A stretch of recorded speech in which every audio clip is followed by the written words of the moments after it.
نحمده ونصلي على رسوله الكريم أما بعد فأعوذ بالله من الشيطان الرجيم بسم الله الرحمن الرحيم رب اشرح لي صدري ويسر لي أمري واحلل عقدة من لساني يفقهوا قولي۔ قرآن پاک کی یہ آیت جو ہے وہ بہت آیات پر بھاری ہے، جو اگر انسان سمجھ لے تو اس کے بہت سے اعمال کا قبلہ درست ہو جائے، اس کے حالات درست ہو جائیں۔ ہمارے ملک میں سب سے زیادہ اگر قرآن کا کوئی حصہ پڑھا جاتا ہے تو شاید وہ سورۃ یاسین ہو، لیکن اگر اس کی ایک آیت لوگ سمجھ لیں تو ان کی اصلاح کے لیے کافی ہو جائے۔ 41 دفعہ پڑھنے کی بجائے اگر صرف ایک دفعہ ایک آیت سمجھ لیں تو بہت سی اصلاح ہو جائے، بہت زیادہ فائدہ ہو جائے۔ اور وہ یہی آیت ہے کہ پہلی بات تو انسان یہ یاد رکھے کہ زندگی صرف یہ زندگی نہیں، اس کے بعد مرنا ہے، اور مرنے کے بعد پھر دوبارہ اٹھایا جانا۔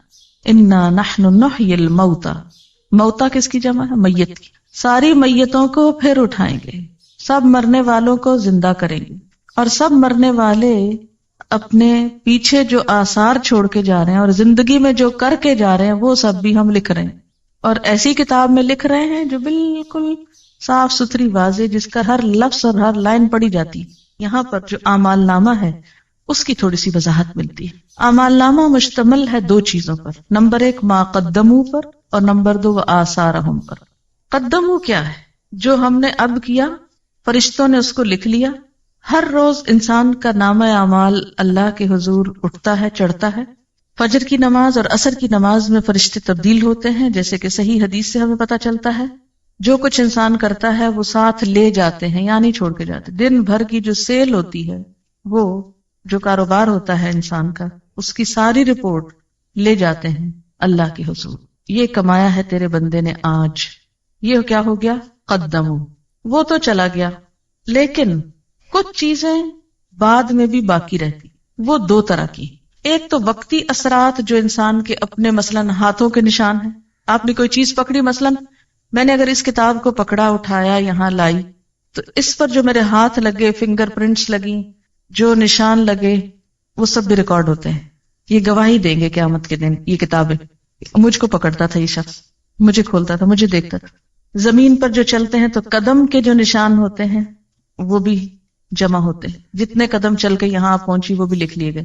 پھر اسی طرح جس کمرے میں آپ بیٹھی ہوئی ہیں، مثلاً اس وقت یا کسی اور وقت، وہاں بھی آپ کے اثرات رہ جاتے ہیں۔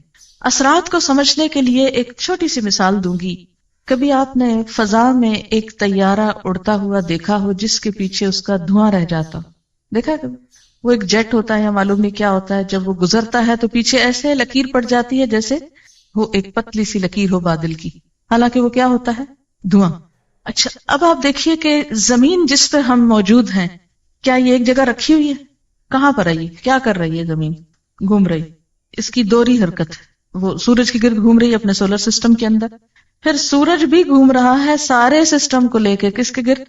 گیلیکسی کے نیوکلس کے گرد۔ اب اس کو آپ تشبیہ دے دیں ایک طیارے سے، کہ ہم سب ایک جہاز پہ بیٹھے ہوئے اس وقت، زمین کے جہاز پر، اور یہ جہاز کائنات میں اڑ رہا ہے۔ آج یہاں تھا، کل وہاں ہے، پرسوں وہاں ہوگا، اور گھومتے گھومتے گھومتے کہاں سے کہاں پہنچ گیا۔ اچھا، زمین سورج کے گرد چکر کاٹتی، ٹھیک ہے؟ ایک سال میں زمین سورج کے گرد چکر لگاتے ہوئے 59 کروڑ میل سفر طے کرتی۔ گویا ہم سب اس زمین پہ بیٹھے ہوئے سال میں 59 کروڑ میل سفر کر چکے ہوتے ہیں، کائنات کا، خلا کا۔ جہاں جہاں سے وہ گزری، ہمارے اثرات فضا میں پرنٹ لگتے گئے، لگتے گئے، لگتے گئے، ہر جگہ لگ رہے ہیں۔ پوری فضا کے اندر ہمارے پرنٹس موجود ہیں، جو ہم زمین پہ کھڑے، بیٹھے، لیٹے، سوئے، جاگے، ہر جگہ لگا رہے ہیں آثار۔ یعنی یہ فضا اس وقت جو یہاں ہے، یہ ہر وقت یہاں نہیں ہوتی۔ ہم ہر وقت اس کمرے میں تو ہیں، لیکن اس کے باوجود یہ جو ایٹماسفیئر ہے نا، یہ تبدیل ہوتا ہے۔ سورج اور ہمارے درمیان کا جو خلا ہے نا، یہ چینج ہوتا رہتا ہے ہر وقت۔ جہاں جہاں ہم جاتے ہیں، زمین کے اوپر بیٹھ کے وہ کائنات کے اندر وہاں وہاں وہاں وہاں گھوم رہے ہیں ہم، اور ہر جگہ ہمارے پرنٹس لگے جا رہے ہیں، لگے جا رہے ہیں، لگے جا رہے ہیں۔ اب آپ دیکھیں کہ جو لوگ اچھے پرنٹس بنا رہے ہیں وہ بھی لگ رہے ہیں، اور جو لوگ غلط کاموں کے اوپر ہاتھ لگا رہے ہیں، حرام چیز پکڑی آپ نے ہاتھ سے، لگ گیا نا آپ کا ہاتھ، اس پہ پرنٹ پڑ گیا نا، آپ کی چیز نہیں، آپ اس کو پکڑے پھرتے ہیں، وہ بول اٹھے گی قیامت کے دن، یہ میرا قلم نہیں تھا۔ یہاں بہت سے جوتے رکھے ہوئے، رنگ رنگ کے، طرح طرح کے، قیمتی، نئے پرانے، آپ کہتے واہ رے یہ کیا جوتا غضب کا ہے، اٹھا لے جاؤ گھر، خوشی سے پہن جائیں، لیکن ہوگا کیا؟ جس جوتے کے ساتھ جو آپ کا نہیں اور آپ اسے پہن کے لیے پھرتے ہیں، جہاں جہاں وہ جوتا پڑ رہا ہے آپ کے پاؤں کے ساتھ آپ کے خلاف نشان لگ رہے ہیں. مالک کا تو آپ نے ایک نقصان کیا نا کہ اس کا چند 100 روپے یا 1000 روپے کا جوتا آپ نے چرا لیا، لیکن سوچیں کہ بدلے میں آپ نے اپنا نقصان کتنا بڑا کیا، کتنے نشان لگوا دیے حرام کی چیز کے ساتھ. کوئی بھی چیز جو آپ کی نہیں کسی کی ہے، آپ نے لے رکھی ہے، قبضہ جما رکھا ہے، غصب کر رکھا ہے، آپ کے ہاتھوں کے نشان جو اس پر ہیں اور اس چیز کے نشان جو آپ پہ پڑے، قیامت کے دن یہ بول اٹھیں گی چیزیں.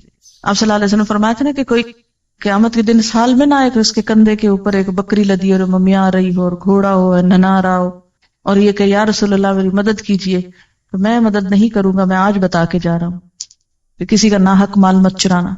اب آپ دیکھیے کہ یہاں پر کیا بتایا جا رہا ہے کہ انا نحن نحیی الموتى ونکتب ہم لکھ رہے ہیں ما قدموا جو یہ آگے بھیج رہے ہیں، روز کے کام باتیں جو ہم کرتے ہیں سارا دن لکھ لی جاتی، بالکل ایسے جیسے کیسٹ سے کسی کا لیکچر لکھا جاتا، ایسے ہی ہمارے منہ کے اندر جو پلیئر لگے ہوئے ہیں بولنے والے، جو بولتے ہیں فرشتے بیٹھ کے ٹرانسکرائب کرتے رہتے ہیں، اور جو ہم ایکشنز کرتے ہیں وہ بھی لکھتے جاتے ہیں. وہ سارا پلندہ شام کے وقت لے جاتے ہیں، جا کے جمع کرا دیتے ہیں. یہ ہے قدمو، چلے گئے آگے بھیج دیے. خود ابھی ادھر بیٹھے ہیں لیکن روز آگے بھیج رہے ہیں، آگے جانے سے پہلے وہاں بھیج رہے ہیں اپنے اعمال. اور کچھ ایسے ہیں کہ جب آگے ہم خود چلے جائیں گے تو پیچھے رہ جائیں گے. آثار، اثرات. وہ اثرات دو طرح کے ہیں، ایک کون سے؟ جو ہم ہر وقت لگا رہے ہیں اپنے سراؤنڈنگ میں، ہر طرف کیمرے فٹ ہیں، تصویریں کھنچ رہی ہیں ہماری مفت میں. اور دوسرے جو آئندہ نسلوں پر آنے والے اثرات ہیں، ایک موجودہ اثرات اور ایک آئندہ نسلوں پر آنے والے اثرات. ایک تو وہ امپریشنز جو آپ آج کل آگے پیچھے چھوڑ رہے ہیں. اچھا، کوئی بھی انسان جو آپ کو دیکھتا ہے تو آپ کا ایک امپریشن پڑتا ہے نا اس پر. یہ ٹرم تو بہت استعمال ہوتی ہے پتہ نہیں کیسا امپریشن پڑا ہوگا. یہ امپریشن جو ہے یہ آثار ہیں، جو آپ کا امپریشن پڑ رہا ہے آگے پیچھے دائیں بائیں، یہ آپ کے اثرات ہیں. آپ کی شخصیت، آپ کا مزاج، آپ کی گفتگو، آپ کا بیہیویئر، آپ کا لین دین معاملہ، جو کچھ ہے، اس کے جو اثرات دوسروں پہ پڑ رہے ہیں وہ بھی لکھے جا رہے ہیں. بعض اوقات ایسا ہوتا ہے نا، بظاہر ہم بہت شریف نیک انسان نظر آتے ہیں لیکن اندر سے ایسی جڑیں کاٹتے ہیں لوگوں کی بیٹھ کے، ایسے حسد بغض سینوں میں پالے ہوئے ہیں کہ جس کی وجہ سے دوسروں کو ہم پیچھے کاٹ پھینکتے ہیں. جو بھی آپ کا امپریشن سب گئے. پھر یاد رکھیے کہ ہمارے عمل صرف وہ نہیں جو ہم نے وقتی کر لیے، بلکہ ان کا ایک ایور لاسٹنگ ایفیکٹ بھی معاشرے پہ پڑ رہا ہے. اور وہ کیا ہے کہ ہمارے بعد ہمارے بچے کیا کرتے ہیں. یہ ہم اثرات چھوڑ کے جا رہے ہیں نا. بچے ہمارے کیا ہیں؟ ہمارے آثار ہیں، نشان ہیں. جب کوئی ماں فوت ہو جاتی ہے تو بچوں کو دیکھ کے کیا کہتے ہیں؟ مثلا دادی کیا کہتی ہیں کہ خود تو چلی گئی، یہ نشانیاں چھوڑ گئی میرے پاس. تو یہ جو نشانیاں ہیں نا آپ کی، بچے آپ کے، یہ بھی آثار ہیں. پھر اسی طرح آپ کوئی کتاب لکھ گئے، اچھی یا بری جیسی بھی آپ چاہیں لکھیں، آپ کے مرنے کے بعد وہ رہ جاتی، وہ بھی آپ کے آثار ہیں. پھر اسی طرح کوئی کام آپ نیکی کا کر کے ایسا چلے جاتے ہیں جو آپ کے جانے کے بعد بھی سالوں سال چلتا رہتا ہے. مثلا عموماً ہمارے ہاں جو وقف یا ٹرسٹ بنائے جاتے ہیں وہ مرنے والوں کے نام پر ہی بنتے ہیں نا. مثلا فلانا میموریل ٹرسٹ ہوتا نا. تو یہ جو یادگاریں ہیں نا، میموریل، یہ بھی آثار ہیں. کوئی عمارت آپ نے بنائی، جب تک وہ کھڑی ہے وہ یادگار ہے. یہ فلاں دور کی یادگار ہے، فلاں انسان کی یادگار ہے. یہ جن کو آپ یادیں کا نام دیتے ہیں نا، یعنی آپ کو کن ناموں سے یاد کیا جاتا ہے، کن کاموں سے آپ یاد کیے جاتے ہیں، یہ بھی آثار ہیں. آثار قدیمہ جن کو آپ بولتے، یہ بھی آثار ہیں. یہ سب کچھ لکھا جاتا ہے. اسی طرح انسان منہ سے جو آواز نکالتا ہے، یعنی جب ہم بولتے ہیں نا، یہ بولنا جو ہوتا ہے یہ کیسے عمل میں آتا ہے. آپ ذرا ہلکا سا بولے، اپنے منہ کے آگے ہاتھ رکھے تجربہ کریں، کہیں بسم اللہ الرحمن الرحیم، سب بولے اور رکھے نا. کیوں ڈرتے ہیں اپنے منہ پہ ہاتھ رکھنے سے؟ بولیے بسم اللہ الرحمن الرحیم. ہاتھ پہ کیا چیز پڑی ہے آپ کے؟ وائبریشن ہے نا. یہ جو وائبریشنز ہیں ان کے بارے میں جدید تحقیق یہ ہوئی ہے کہ یہ ختم نہیں ہوتی منہ سے نکل کے، یہ فضا میں محفوظ ہو جاتی. اسی طرح انسان جو عمل کرتا ہے اس کے بعد اس کا عکس حرارتی لہروں کی شکل میں مستقل طور پہ دنیا میں موجود ہوتا ہے. مثلا آپ غور سے کسی چیز کو دیکھیے اور پھر آنکھیں بند کیجیے کچھ عکس نظر آ رہا ہے آنکھ میں؟ آتا ہے نا. تو یہ جو عکس آپ کی نگاہوں میں رہ گیا نا، یہ صرف آپ کی نگاہوں میں نہیں، وہ کسی اور کے نگاہوں میں بھی یہ سارے عکس موجود ہیں آپ کے جانے کے باوجود. یہاں تک تحقیق ہو رہی ہے کہ قدیم بڑے بڑے بادشاہوں کے عکس فضا میں سے نکالنے اور تلاش کرنے کی کوشش کی جا رہی ہے، یعنی یہ تو پرووڈ ہے کہ وہ محفوظ ہیں. ان کو ڈسکور کیسے کیا جائے، نکالا کیسے جائے، اس پہ اب کوشش ہو رہی. کہتے کہ کسی حد تک کچھ نہ کچھ کامیابی ہو گئی، اور بعض لوگوں کی آوازیں اسی طرح ریکال کی جا رہی ہیں. یعنی آوازیں اور باتیں اور اثرات اور نشانات، اچھے کام برے کام، یہ سب کچھ محفوظ ہے، کچھ بھی گم نہیں ہوتا، کم نہیں ہوتا. اسکن اسپیچ تھیوری یہ بھی آج کل بہت پاپولر ہے. سائنٹسٹ یہ کہتے ہیں کہ انسان کی گفتگو کے سب سے زیادہ بہترین ریکارڈرز خود اس کی اپنی اسکن میں موجود ہیں. یعنی انسان کی اپنی آواز سب سے زیادہ اس کی اپنی ہی اسکن میں جذب ہوتی ہے. اسکن بہترین ایبزاربنٹ ہے آوازوں کے لیے. اور یہ بات کافی حقیقت ہے، کیونکہ قیامت کے دن بھی کھالیں بولیں گی نا. پھر خوف، غم، غصہ، خوشی، بیماری، ہر چیز کا اثر کس پہ ہوتا ہے؟ اسکن پر.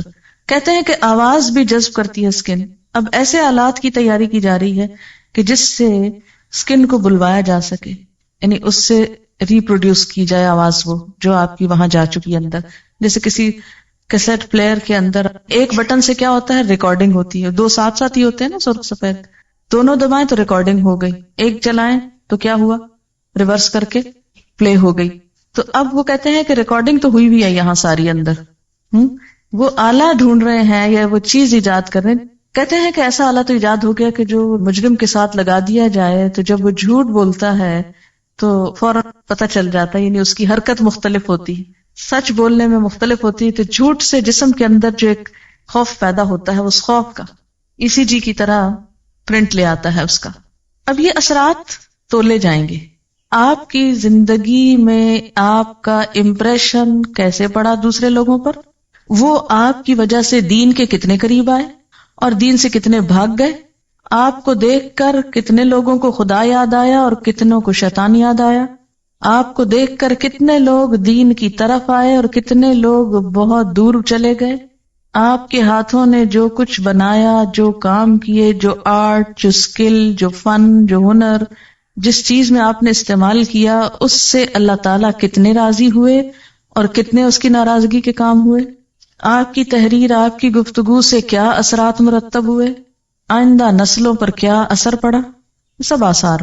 وَكُلَّ شَيْءٍ، ہر چیز، ہر اب کون سی ہو گئی، ما قدموا بھی اور آثار بھی.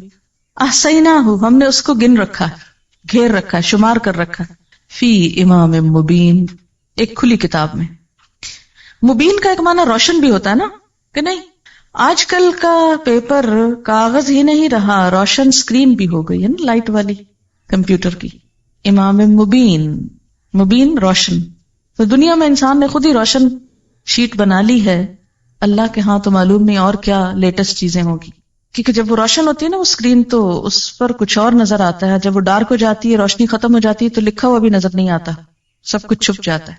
اللہ کے ہاں انسان کے عمل آپ یوں سمجھیے کہ ایسے ہی سامنے ڈسپلے ہو جائیں گے جیسے کمپیوٹر کا سوئچ آن کرتے ہیں آپ اور زوم کر کے وہ سامنے روشن سکرین آ جاتی ہے، اور پھر اس پر آپ جو چاہیں رنگا رنگ تصویریں لائیں اپنی، سب آتی جائیں گی. آپ کہیں بس کرو، بند کرو اس کا سوئچ آف کرو، سوئچ نہیں آف ہوگا تو سب ایکشن ریپلے ہو جائے گا. کل شیء احصینا، ہر چیز کو ہم لکھ رہے ہیں، ہر چیز چھوٹی ہو کے بڑی، گن گن کے نمبر رکھے ہوئے. ایک روشن سکرین پر سب لے آئیں گے سامنے. خود کیا کر کے آئے، پیچھے کیا چھوڑ کے آئے، کیا امپریشنز بٹھائے. بعض اوقات انسان خود تو بڑا نیک ہوتا ہے لیکن ایسے کام کرتا ہے کہ دوسروں کو دین سے نفرت دلاتا ہے. لوگ اس کی شکل سے خوف کھاتے ہیں اور اس کی وجہ سے دین سے دور بھاگ جاتے ہیں. سوچنا چاہیے کہ ہمارے آثار ایسے تو نہیں. صرف اتنا ہی فکر کافی نہیں کہ ہم خود نیک کام کر رہے ہیں، یہ فکر بھی ضروری ہے کہ ہمارا امپریشن کیا بیٹھ رہا ہے. صرف یہی نہیں کہ ہم اپنی زندگی میں اپنی صلاحیتوں اور مال کے ساتھ کیا کر رہے ہیں، یہ بھی سوچیں کہ مرنے کے بعد اپنے مال کو کہاں انویسٹ کر کے جا رہے ہیں، کس کے لیے چھوڑ کے جا رہے ہیں، کس کام کے لیے لگا کے جا رہے ہیں. صرف یہ نہیں کہ مرنے کے ساتھ ہمارا یہ دماغ ختم ہو جائے، بلکہ مرنے کے بعد ہم کو یہ ٹیلنٹ کیا فائدہ دے سکتا ہے، کہاں لگا کے جائیں کہ بعد میں پروفٹ آتا رہے.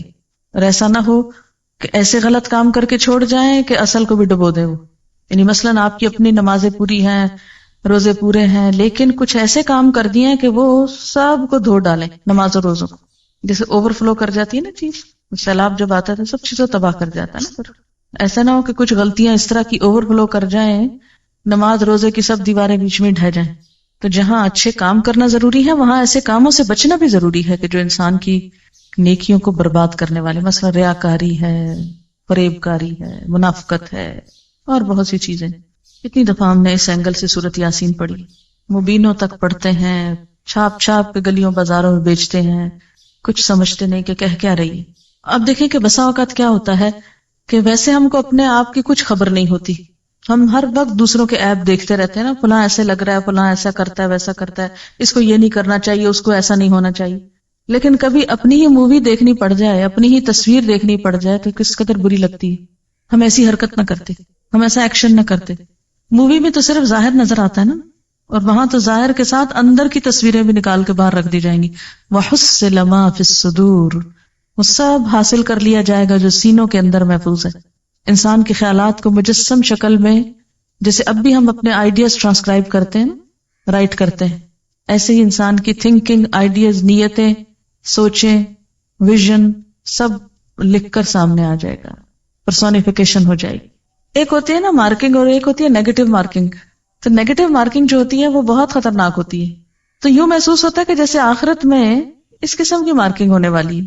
ایک انداز تعلیم ہوتا ہے کہ جس میں اسٹوڈنٹ لکھتے ہیں، خوب لکھتے جاتے ہیں، جو غص و سمین اوٹ پٹانگ باتیں لکھ لکھ کے پیپر بھرتے ہیں کہ جتنے کاغذ زیادہ ہوں گے اتنے نمبر زیادہ. اللہ کے ہاں ایسی مارکنگ نہیں. اور ایک انداز تعلیم کیا ہے کہ جس میں اگر آپ نے فالتو بات لکھی اس کی بھی مارکنگ ہوتی ہے، یعنی نیگیٹو مارکنگ اس کو بولتے ہیں نا. تو قیامت کے دن جو طریقہ کار ہوگا مارکنگ کا وہ نیگیٹو مارکنگ کا ہے. صرف یہ نہیں دیکھا جائے گا آپ کیا کر کے آئے نیکیاں، یہ بھی دیکھا جائے گا کہ ساتھ آپ نے فالتو کام کتنے اور کر دیے کہ جو اصل کو ڈبونے والے ہو گئے. تو اس لیے انسان کو بہت کیئرفل اور کانشیس ہو کے زندگی بسر کرنے کی ضرورت ہے. ہمارے عمل میں بڑی کنٹینویشن ہے. ہم سمجھتے ہیں کام کر کے ختم ہو گیا، لیکن وہ ختم نہیں ہوتا، وہ تو ایک سلسلہ چل پڑتا ہے. جو بھیج دیا وہ بھی بھیج کے فارغ نہیں ہوئے، وہ بھی جمع ہونا شروع ہو گیا. یعنی ہر کام کے دو رخ ہیں، ایک تو فزیکل رخ اس کا جو اوپر چلا گیا، اور دوسرا اس کا روحانی رخ جو پیچھے اس کے اثرات رہ گئے. جس طرح روح اور جسم کا تعلق ہوتا ہے نا، ایسے عمل اور آثار کا تعلق ہے. یہ بالکل یوں نا جیسے آپ چلتے ہیں تو چلنے میں قدم آپ اٹھا کے لے جاتے ہیں، لیکن پیچھے جو پرنٹ لگ جاتے ہیں انہی پرنٹس کو آثار کہتے ہیں. بالکل ایسے جیسے آپ کسی دریا میں ایک پتھر پھینکتے ہیں تو پہلے تو سپلیش ہوتا ہے، پھر وہ سپلیش ختم ہو جاتا ہے، لیکن اس کا جو ریپل یا وہ جو لہریں ہیں وہ دور تک سارے اس کو ہلا دیتی ہیں، دور تک ان کے نشان جاتے ہیں. ہر ایکشن کا ایک ری ایکشن ہے، اور جو ری ایکشن ہے وہ چین ری ایکشن ہے. یہاں کہ جب ایک ایکشن آپ نے کیا تو پھر وہ صرف میئر ایک ایکشن نہیں رہا، بلکہ اس کا ری ایکشن شروع ہو گیا اور وہ چین بن گیا اور دور دور تک پھیلتا چلا گیا اور کتنے میں ملٹی پلائی ہو گیا. زیادہ خطرناک بات یہ کہ ایک عمل انسان کا ایک ہوتا ہے اپنے لیے، لیکن جب وہ ری ایکشن ہوتا ہے تو ملٹی پلائی ہو جاتا ہے. اس لیے آثار زیادہ خطرناک چیز ہے. اوریجنل تصویر ایک ہوتی ہے، لیکن اس کا اگر آپ نیگیٹو بنا لیں تو اس کو آپ 100 کاپیز بنا لیں. بالکل ایسے ہی نا کہ جیسے ایک پودا ہوتا ہے، ایک اس کے اوپر کا حصہ ہوتا ہے قدم، اور دوسرے اس کے روٹس ہوتے ہیں جو نیچے چلے جاتے ہیں. اور جب تک روٹس باقی رہتے ہیں وہ کیا ہوتا ہے، پودا کاٹ بھی دیا جائے پھر نکل آتے ہیں، اور ایک سے کئی بن، جیسے بیج ہوتے ہیں، ایک بیج 700 بنا دیتا ہے. تو آثار بھی کیا ہوتے ہیں، ایک کام کے 700 امپریشنز بن جاتے ہیں. اسی طرح یہ ہے کہ قیامت کے دن ایسے سینسیٹیو ترازو ہوں گے کہ جو صرف انسان کے ظاہری اعمال کو نہیں، باطنی نیتوں کو بھی جج کر لیں گے. کوانٹٹی ہی نہیں، کوالٹی بھی دیکھ لیں گے ان کی. اب تو آپ ترازو میں ڈالیں، آپ کوڑا ڈالیں یا پھل ڈالیں، کچھ بھی ڈالیں تول دے گا، لیکن وہاں وہ یہ بھی ساتھ ہی بتائے گا کہ اس کی کوالٹی کیا ہے. سائنس کا ایک اصول ہے کہ میٹر جو ہے وہ ختم نہیں ہوتا، اس میں کنورشن تو ہوتی ہے، ایک سے دوسرے میں وہ بدل جاتا ہے، لیکن ڈسٹرائے نہیں کر سکتے آپ اس کو. مثلاً آپ بولتے ہیں، آپ کی سوچ آواز میں ڈھل گئی، آواز جو ہے لہروں میں ڈھل گئی، لہریں جو ہے وہ پرنٹس بن گئے فضا کے اوپر، لیکن فارم بدلی، اصل نہیں گئی. لہذا پروڈیوس کرنے سے پہلے سوچ لیجئے کہ کیا لا رہے. ایسا ہوتا ہے نا چین ری ایکشن بعض اوقات ہو رہا ہوتا ہے تو کوئی ڈیٹرنٹ ایسے ہوتے ہیں کہ جو اس ری ایکشن کو کنٹرول بھی کر لیتے ہیں. تو معاشرے کے اندر جو پہلے کے آثار آ رہے ہیں اچھے ہیں اور اس اچھائی میں آپ شریک ہو جاتے ہیں تو مزید وسعت کا سبب بن جاتے ہیں، ورنہ یہ کہ اس کو آپ ختم کر دیتے ہیں. یہاں سورۃ یاسین میں کیوں کہا کہ لتنذر قوما ما انذر آباؤہم فہم غافلون، کہ وہ آباء و اجداد کی غفلت نے چین توڑ دیا تھا بیچ میں، اب تم کیا کرو اس کو پھر سے اصل سے جوڑ کے آگے لے چلو. بعض اوقات انسان ساری زندگی اچھے کام کرتا ہے لیکن مرتے وقت ایسی وصیت کر جاتا ہے کہ جس کے اثرات آئندہ نسلوں پہ بڑے خراب ہوتے ہیں. اسی لیے اس کی سزا بہت زیادہ ہے کہ انسان، ایک روایت میں آتا ہے کہ جنت سے ایک بالشت بس قریب ہوتا ہے مرتے وقت نا، لیکن جاتے جاتے غلط وصیت کر کے لوگوں کی زندگی جہنم کر جاتا ہے، اور وہ جنت میں جاتے جاتے جہنم میں جا پڑتا ہے غلط وصیت کی وجہ سے. کیوں؟ اس لیے کہ بہن بھائی آپس میں کٹ جاتے ہیں، قطع رحمی ہوتے. لا يدخل الجنت قاطع الرحم، رشتوں کو کاٹنے والا، تو یہ سبب بن گیا رشتے کاٹنے والا. اسی طرح دوسرے اعمال، کبھی آپ نے دیکھا ہوگا کہ وضو کی حالت میں جب تک آپ ہوتے ہیں تو آپ کی فیلنگ ٹوٹلی ڈفرنٹ ہوتی ہے نا، اور عام حالات میں اور ہوتی. تو ایک آپ کے عمل کا خود آپ کی ذات پر بھی تو امپریشن پڑ گیا نا. جب قیامت میں یہ اسکرین کھلے گی سب کے آگے تو بہت شرمندگی ہوگی. اس سے پہلے ہی ہم اپنا ڈیلی سیلف انالیسس خود احتسابی شروع کریں اور اپنے اعمال کی، یعنی صرف ڈیلی نہیں بلکہ پچھلی ساری زندگی کو بھی ذرا پرکھ لیں کہ ہم کیا کچھ کر چکے ہیں اور اس پر اس کا توڑ کیسے کرنا ہے، مداوع کیسے کرنا ہے. فرمایا کہ ہم مردوں کو زندہ کریں گے، اور اگر ہم اس کو عام معنوں میں لیں تو اس کا معنی کیا ہے؟ یقیناً ہم مردوں کو ضرور زندہ کریں گے. اب دیکھیں انداز بہت سٹرونگ ہے. انا نحن نحیی، انا نحن نحیی، 3 دفعہ ہم کا لفظ آ رہا ہے. اللہ تعالیٰ اپنی قدرت کا اظہار فرما رہے ہیں کہ ہم یقیناً ایک روز مردوں کو زندہ کریں گے. لوگ یہ نہ سمجھیں کہ اس دنیا میں ہمیشہ بیٹھے رہیں گے. اس زندگی کے بعد موت ہے، اور موت کے بعد پھر جی اٹھنا ہے، اور وہ دوبارہ اٹھنا کس لیے ہے؟ حساب کتاب کے لیے. حساب کتاب کے لیے ہم نے ان کے باقاعدہ ریکارڈز تیار کروائے. کس طرح؟ وَنَكْتُبُ، ہم لکھ رہے ہیں. کیا لکھ رہے ہیں؟ مَا قَدَّمُوا، جو وہ خود آگے بھیج رہے ہیں. وَآثَارَهُمْ، اور ان کے آثار بھی ہم لکھ رہے ہیں. اب یہ جو بات ہے کہ مَا قَدَّمُوا وَآثَارَهُمْ، تو مَا قَدَّمُوا میں وہ سارے اعمال شامل ہیں جو انسان اپنی زندگی میں کرتا ہے. ہمارا چلنا پھرنا، اٹھنا بیٹھنا، پڑھنا لکھنا، کھانا پینا، سونا جاگنا، ہنسنا رونا، سب کچھ جو بھی ہم کرتے ہیں. آپ چاہیں تو ایک دن کے سارے کام لکھ لیں، صبح سے شام تک اپنی ڈائری خود تیار کر لیں، تو دنیا میں ہی اپنا نامہ اعمال دیکھ لیں کہ ہم کیا کرتے ہیں. جتنی دفعہ ڈانٹ ڈپٹ کرتے ہیں، لڑتے جھگڑتے ہیں، چیختے چلاتے ہیں، جھوٹ بولتے ہیں یا سچ بولتے ہیں، جو بھی کرتے ہیں، صرف ایک دن کا پورا ریکارڈ تیار کر. تو اللہ تعالیٰ فرماتے وَنَكْتُبُ، ہم لکھ رہے ہیں. تم لکھو یا نہ لکھو، تم اپنی ڈائری لکھو یا نہ لکھو، تم یاد رکھو یا نہ رکھو، تم ریکارڈ رکھو یا نہ رکھو، ہم لکھ رہے ہیں، ہم ریکارڈ تیار کرا رہے ہیں. کس چیز کا؟ ما قدموا، جو وہ خود آگے بھیج رہے ہیں، جو اس زندگی میں کر رہے ہیں. جیسا کہ سورۃ القیامہ میں آتا ہے يُنَبَّأُ الْإِنسَانُ يَوْمَئِذٍ بِمَا قَدَّمَ وَأَخَّرَ، اس روز انسان کو اس کا سب اگلا پچھلا کیا کرایا سب کچھ بتا دیا جائے گا. وَآثَارَهُمْ، اور ان کے آثار بھی لکھ رہے ہیں. آثار کا لفظ جو ہے یہ اثر سے نکلا ہے. اثر کہتے ہیں قدموں کے نشان کو. اثر کا لفظی معنی کیا ہے؟ پاؤں کا نشان. جب انسان کہیں چل کے جاتا ہے تو اس کے پیچھے جو فٹ پرنٹس اس کے ہوتے ہیں اس کو اثر بولتے ہیں. تو مراد اس سے کیا ہے کہ انسان اپنی زندگی میں جو کچھ کرتا ہے وہ بھی لکھا جاتا ہے، اور اس کیے کا جو اثر باقی رہتا ہے، جو اس کا امپریشن بنتا ہے وہ بھی لکھا جاتا ہے. اثر کا ایک معنی امپریشنز بھی آپ لکھ سکتے ہیں کہ ہمارے جو امپریشنز بنتے ہیں وہ بھی لکھے جاتے ہیں. اب یہ آثار یا امپریشنز 2 طرح کے ہوتے ہیں. ایک تو امپریشنز جو ہمارے دائیں بائیں آگے پیچھے ہر چیز پہ پڑ رہے ہیں. مثلا یہ دیواریں بھی ہمیں دیکھ رہی، یہ چھت بھی ہمیں دیکھ رہی، جس زمین پر آپ ہیں وہ بھی آپ کا ایک امپریشن لے رہی ہے کہ آپ یہاں اس وقت کیا کر رہے ہیں. آپ باہر کھلی فضا میں نکلتے ہیں، جو بھی کوئی آپ کو دیکھتا ہے، ہاں کوئی راہ گزرتا ہوا آپ کو دیکھتا ہے تو آپ سے ایک امپریشن لے کے گزرتا ہے، وہ بھی لکھ لیا جاتا ہے. اب یہ جو امپریشنز ہیں چاروں طرف در و دیوار کے اوپر چھپنے والے، ہر طرف دائیں بائیں آگے پیچھے اوپر نیچے گویا مووی کیمراز لگے ہوئے ہیں، 24 گھنٹے تصویریں کھنچ رہی. کہیں چلے جائیں پیچھے پیچھے ہے یہ فوٹوگرافر، ہر جگہ مووی بن رہی، ہر چیز اثر قبول کر رہی. ان کو آثار کہتے ہیں. ایک تو نا جو ہم کر رہے ہیں تو یہ فرشتے لکھ رہے ہیں، جیسے قرآن پاک میں آتا نا وَإِن كُلُّ نَفْسٍ لَمَّا عَلَيْهَا حَافِظ، کوئی شخص ایسا نہیں کہ جس پر کوئی نگران نہ ہو. تو گویا نمبر 1 اللہ تعالیٰ خود نگرانی فرما رہے ہیں. نمبر 2 ان علیکم لحافظین کرامن کاتبین، یقیناً تم پر حفاظت کرنے والے یعنی نگران بیٹھے ہوئے ہیں، کرامن کاتبین معزز کاتب ہیں. جیسا کہ سورۃ قاف میں آتا ہے ما یلفظ من قول الا لدیہ رقیب عتید، کوئی لفظ اس کی زبان سے نہیں نکلتا مگر یہ کہ ایک حاضر تیار شخص لکھنے کو بیٹھا ہوتا. دائیں بائیں 2 فرشتے دن رات بیٹھے ہوئے لکھ رہے ہیں. ایک تو یہ لکھائی ہو رہی ہے، یہ ایک اعمال نامہ ہے، اور ایک در و دیوار جو امپریشنز لے رہے ہیں، یہ جو تصویریں بن رہی ہیں چاروں طرف ہر وقت کی، ایک تو یہ ہے. اور آثار کا ایک دوسرا معنی بھی ہے، اور وہ ہے دنیا سے جب انسان چلا جاتا ہے مرنے کے بعد اس کے جو اثرات دنیا میں باقی رہتے ہیں، جو اس کی یادیں باقی رہتی ہیں، جو اس کے کام باقی رہتے ہیں، جو اس کا نمونہ دنیا میں باقی رہتا ہے، جو لوگوں کی زبان پر اس کے حق میں یا خلاف گواہیاں باقی رہتی ہیں مرنے کے بعد، یہ سب کچھ آثار میں شامل ہے. یہ سب بھی لکھا جائے گا.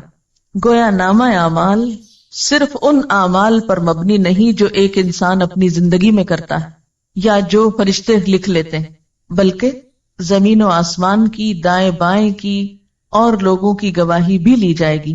تو انسان کے تمام اعمال جو ہیں وہ سارے کے سارے ریکارڈ ہو رہے ہیں، ان کے جو امپریشنز ہیں وہ بھی لکھے جا رہے ہیں. انسان کے اعمال کس قسم کے ہیں، اچھے ہیں یا برے ہیں، ان میں ایک بڑا وزن اس کے آثار کا ہوگا، اس کے بعد کے نشانات کا ہوگا. حدیث میں آتا ہے جس نے اسلام میں کوئی نیک طریقہ جاری کیا اس کے لیے اس کا اجر بھی ہے اور اس کا بھی ہے جو اس کے بعد اس پر عمل کرے گا، بغیر اس کے کہ ان میں سے کسی کے اجر میں کوئی کمی ہو. اور جس نے کوئی برا طریقہ جاری کیا اس پر اس کے اپنے گناہ کا بھی بوجھ ہوگا اور اس کا بھی جو اس کے بعد اس پر عمل کرے گا، بغیر اس کے کہ ان میں سے کسی کے بوجھ میں کوئی کمی ہو. ایک اور حدیث میں آتا ہے جب انسان فوت ہو جاتا ہے تو اس کے عمل کا سلسلہ ختم ہو جاتا ہے سوائے 3 چیزوں کے. نمبر 1 علم جس سے لوگ فائدہ اٹھائیں، نمبر 2 نیک اولاد جو مرنے والے کے لیے دعا کرے، اور نمبر 3 صدقہ جاریہ جس سے اس کے مرنے کے بعد بھی لوگ فیضیاب ہوں. آثارہم کا ایک معنی نشانات قدم بھی ہے کہ انسان نیکی یا برائی کے کام میں جتنے قدم اٹھا کر جاتا ہے کہیں، وہ قدم بھی گنے جاتے ہیں، یعنی لٹرلی وہ قدم کاؤنٹ کیے جاتے ہیں. مثلا اپنے گھر سے یہاں تک آپ جتنے قدم اٹھا کر آئے، جتنا فاصلہ آپ نے طے کیا، وہ ہر روز آپ کے اس عمل کے ساتھ لکھا جاتا ہے. تو گویا جو لوگ بہت دور سے آتے ہیں، لمبے فاصلے طے کر کے آتے ہیں، ان کے اس عمل کے ساتھ جو اس وقت آپ یہاں بیٹھ کے کر رہے ہیں، یعنی لکھنے پڑھنے کا کام، دین سیکھنے کا کام، یہ تو سبھی برابر کا کر رہے ہیں. یہ ساتھ کے فلیٹ سے آنے والا بھی اور ناظم آباد سے آنے والا بھی، کام تو سب ایک کر رہے ہیں، لیکن ساتھ کے گھر سے آنے والے کے قدم تھوڑے ہیں اور دور سے آنے والے کا فاصلہ زیادہ ہے. تو یہ بھی اس میں کاؤنٹ کر دیا جاتا ہے آپ کی اس اصل ایکٹیویٹی میں، اور یہ روز کا روز شمار کیا جاتا ہے، کیونکہ اللہ تعالیٰ کسی کا چھوٹا سا اجر بھی ضائع نہیں کرتا، کسی کی چھوٹی سی محنت کو بھی رائیگاں نہیں جانے دیتا. اس کی دلیل کیا ہے؟ کیا یہ میں اپنے پاس سے کوئی فلسفہ گھڑ رہی ہوں یا اس کی کوئی دلیل بھی ہے؟ حدیث پاک میں آتا ہے کہ مسجد نبوی کے قریب کچھ جگہ خالی تھی تو بنو سلمہ نے ادھر آنے کا ارادہ کیا، وہاں شفٹ ہونے کا ارادہ کیا. جب آپ صلی اللہ علیہ وسلم کے علم میں یہ بات آئی تو آپ نے انہیں مسجد کے قریب منتقل ہونے سے روک دیا اور فرمایا دیارکم تکتب آثارکم، اور 2 مرتبہ فرمایا دیارکم تکتب آثارکم، تمہارے گھر یعنی جہاں ہیں وہیں رہیں، دور ہیں معلوم ہے، لیکن تمہارے قدم لکھے جاتے ہیں جتنی دفعہ بھی مسجد میں آتے جاتے. تکتب لکھے جاتے ہیں، آثارکم تمہارے قدموں کے نشان. فرشتے کاؤنٹ کرتے ہیں 10 قدم 20 قدم 30 قدم 40 قدم چل کے گیا، وہ بھی نامہ اعمال کی نیکیوں میں پلس کر دیے جاتے ہیں. اس لیے یہ مت سمجھو کہ مسجد کے قریب آ گئے تو زیادہ فائدہ ہوگا، جو دور سے آتا ہے اس کا بھی فائدہ اور اجر و ثواب کچھ کم نہیں. پھر فرمایا وَكُلَّ شَيْءٍ، اور ہر چیز کو، وَكُلَّ شَيْءٍ اور ہر چیز، احصیناہ ہم نے شمار کر رکھا ہے اس کو، گن گن کے رکھا ہے اس کو. کہاں؟ فی امام مبین، ایک کھلی کتاب میں. اس سے مراد لوح محفوظ ہے، اور بعض نے اس سے مراد اعمال نامے لیے ہیں. امام کا لفظ مفرد بھی ہے اور جمع بھی، جیسے کتاب، حجاب، جبال. تو امام کہتے ہیں پیشوا کو، لیڈر کو، جیسے نماز میں امام ہوتا ہے. اسی طرح امام کا لفظ شارع عام کے لیے بھی استعمال ہوتا ہے، کھلی سڑک کے لیے، کیونکہ وہ بھی لیڈ کرتی ہے نا، آگے رستہ بتاتی جاتی ہے، آپ اس پہ چلیں. تو یہاں پر امام مبین سے مراد کتاب مبین ہے، جسے ام الکتاب بھی کہا جاتا ہے یا کتاب مکنون بھی کہا جاتا ہے. وہ کیا چیز ہے؟ انسان کے احاطہ علم سے باہر. انسان کو نہیں پتا کہ وہ لوح محفوظ کیسی ہے، اس کی شکل کیا ہے، لیکن وَكُلَّ شَيْءٍ أَحْصَيْنَاهُ فِي إِمَامٍ مُبِينٍ، وہ کتاب جیسی بھی ہے وہاں پر سب کا ریکارڈ پورے کا پورا سٹور ہو رہا. جیسے آپ دیکھیں کہ کمپیوٹر پہ سامنے کیا ہوتا ہے اسکرین پر، مثلا ڈاٹا بیس سے آپ اس کو سمجھ سکتے ہیں. ڈاٹا بیس کیا ہے؟ ساری معلومات ایک جگہ پر جمع ہے، اور سامنے اسکرین پر ضروری چیز ہے جو آپ کو چاہیے، جو آپ نے کمانڈ دی، جو آپ کو دیکھنی تھی. باقی جو ڈاٹا ہے وہ کہاں پر ہے؟ میموری میں. اب وہ میموری کتنی بڑی ہوتی؟ بعض اوقات ایک چپ میں کیا کچھ آ جاتا ہے، کئی انسائکلوپیڈیاز آ سکتے ہیں. انسان ہر روز نئی سے نئی چیز ایجاد کر رہا ہے. اگر ہم پہلے دور کی کتاب کے معنی میں لیں تو یوں لگتا ہے نا کہ جیسے بہت بڑی کتاب ہوگی، اس میں اتنا کچھ لکھا ہوا ہوگا. لیکن آج کے دور میں آپ دیکھ سکتے ہیں کہ بڑی بڑی کتابیں اور کئی کئی والیومز پر مبنی کتابیں جو ہیں وہ بعض اوقات صرف ایک چھوٹی سی چپ پر محفوظ کر لی جاتی ہیں. تو یہاں امام مبین سے مراد کھلی کتاب ہے جس کی شکل ہمیں نہیں معلوم. کتاب سے اس کو تشبیہ دی گئی کہ ہم کچھ امیجن کر سکیں. اور احصیناہ کا لفظ بہت اہم ہے. احصاء کہتے ہیں شمار کرنے کو، گننے کو، یعنی نیکی بدی جو بھی ہے انسان کی گن گن کے لکھی جا رہی.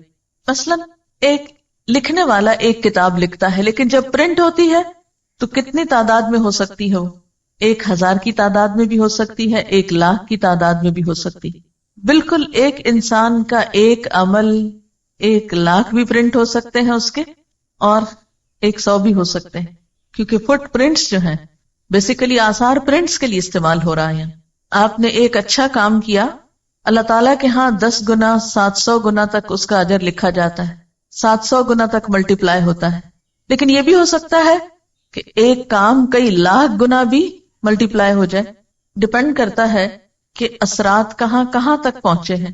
آج کے دور میں جو میڈیا کا دور ہے، یہ چیز اور بھی زیادہ خطرناک ہو گئی. پہلے تو ایسے ہوتا تھا کہ جیسے ہم کہیں بیٹھے ہیں تو 10-20 لوگوں نے ہمیں دیکھ لیا، تو 10-20 نے اثر قبول کیا، ان 10-20 سے 10-20 اور نے دیکھ لیا. اب مشکل یہ ہے کہ ایک وقت میں ایک شخص سیٹلائٹ کے ذریعے پورے گلوب پہ دیکھا جا رہا ہے. اس کی سپیچ، اس کا ایکشن سب دیکھ رہے ہیں. جتنوں نے بھی دیکھا انہوں نے اس سے جو بھی سیکھا وہ سب اس کے کھاتے میں لکھ لیا گیا. پھر انہوں نے اس کی پیروی میں جو کچھ کیا، انہیں دیکھ کر جتنے لوگوں نے کچھ سیکھا وہ نمبر 2 کے حصے میں بھی گیا اور نمبر 1 کو بھی ساتھ ملا. پھر نمبر 3 کو دیکھ کر نمبر 4 نے جو کچھ کیا تو وہ 3، 2 اور 1 سب کو ملا، اینڈ سو آن، جہاں تک گیا. جتنی دفعہ ملٹی پلائی ہوا، جتنی جنریشنز میں گیا، وہ بڑھتا ہی چلا گیا. جیسے ایک بیج سے ایک درخت جب نکلتا ہے کتنے پتے پھوٹتے ہیں، اس پہ گن سکتے ہیں آپ؟ نہیں. پھر اس میں سے ایک پھول لے لیجئے، اس کے بیج پکا کے اس میں سے ایک بیج پھر زمین پہ ڈال لیجئے، کتنے پھر نکل آئیں گے اس سے پھول پھل، پھر کتنے بن جائیں گے. کل شیء احصیناہ، ہر چیز کو ہم نے گن لیا، کاؤنٹ ڈاؤن کر لیا ہے ہم نے ہر چیز کو. مثلا ایک کتاب جب کوئی لکھتا ہے، کیا وہ ایک ہی شخص پڑھتا ہے؟ نہیں. ایک چھپی ہوئی کتاب کو 100 بھی پڑھ سکتے ہیں، 1000 بھی پڑھ سکتے ہیں، کیونکہ کتاب تو سرکولیٹ ہوتی رہتی. پھر اس سے اگر آگے کچھ پڑھا دیا گیا تو ان سب پڑھنے والوں کے پاس پھر کتاب آ گئی. اس کو یوں بھی ایک اور مثال سے سمجھ سکتے ہیں. مثلا آپ نے کتاب الصلاۃ پڑھی. اب ہوا کیا تھا، میں کتاب الصلاۃ ہی کی کہانی بتاتی ہوں کہ میں لاہور گئی کسی کام سے، تو میری عادت ہوتی ہے کہ میں کسی کے بھی گھر جاؤں یا کہیں بھی تو کتابوں پہ ایک نظر عموماً ڈالتی ہوں. کوشش میری ہوتی ہے کہ مجھے صرف نئے ٹائٹلز پتہ چل جائیں اور کیا ہے مارکیٹ میں، اور خصوصی طور پر لائبریریز وغیرہ کو وزٹ میں شامل کرنے کی کوشش کرتی ہوں کہ نئی چیزیں سیکھ سکوں تاکہ دوسروں تک پہنچانے میں آسانی. تو ایسے کسی نے بہت شاید اصرار کر کے بلایا تو میں ان کے ہاں گئی، تو وہ ہمیں بٹھا کر تھوڑی دیر کے لیے، جیسے عموماً ہوتا ہے کہ مہمانوں کو بٹھا دیتے ہیں اور خود چلے جاتے ہیں کہیں کچھ لانے لے جانے. بہرحال تو میں نے اتنی دیر میں ان کی جو کتابیں رکھی ہوئی تھی وہ دیکھنا شروع کر دی. ان میں یہ سیٹ مجھے نظر آیا, ایک دم مجھے کلک کیا. میں نے کہا تو مسئلہ ہی حل ہو گیا, سیدھی سیدھی بات اور دلیل, بات اور دلیل, بات اور دلیل, جھگڑا ہی ختم, چلو سیدھا یہی لگاتے ہیں. کیونکہ اس سے پہلے میں ایک اور کتاب پڑھاتی تھی فقہ السنہ کے نام سے. اب اس میں جو بحثیں چھڑتی تھی تو وہ سب بگنرز کو سمجھ آنی بہت محال ہوتی تھی, اور پھر کسی ایک کنکلوژن پہ پہنچنا لوگوں کے لیے مشکل ہوتا تھا. اب ہوا کیا کہ میں نے ان سے کہا کہ یہ کتابیں مجھے چاہیے, انہوں نے کہا یہی لے جائیں. میں جو ہی پہنچی ان کو پڑھا, پڑھ کے میں نے آرڈر کیا. اب جو ہمارے تھرڈ بیچ تھا, اب ان کو جب ہم نے شروع کرائی, اب تھرڈ بیچ کی جتنی اسٹوڈنٹس نے پڑھی, جب وہ نکلی اور انہوں نے آگے اپنے اسٹوڈنٹس کو پڑھانا شروع کیا تو انہوں نے پھر اور منگا لی. اب وہ جو ایک کتاب میں لائی تھی وہ ان سب نے پڑھی, ان میں سے ایک ایک نے پھر آگے اوروں کو پڑھانے میں استعمال کی.